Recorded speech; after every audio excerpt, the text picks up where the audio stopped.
Ladies and gentlemen, put your hands together for our guest of honor, Mr. Mukundu.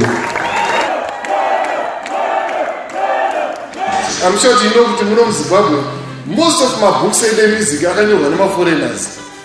As a result, there are a lot of distortions. So I'm sure you know for me, Mbira ukabvunza madhara vakaridza Mbira kana vanokuzoti there's nothing called Mbira yawadzimu.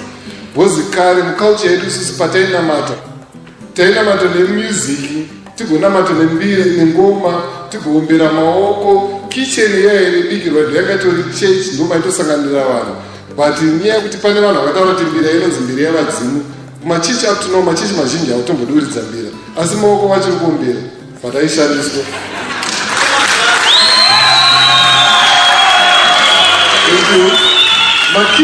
Makitchen vachinawo vadaishandiswa futi.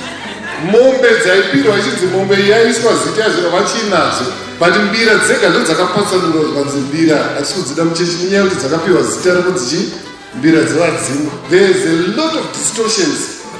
Dzakaitwa a lot of distortions about our culture because takatendera vanhu vekunzi kuti waiosotsanangura culture yedu vakavhiringa zvinhu. Saka imi maenda kuchikoro manje rabasa yenyu manje kuti tichigadzirisa, we need documentaries.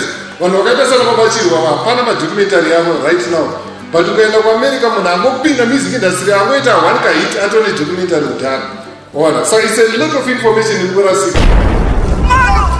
Well, it's monosophical. It is what it is. We say it like it.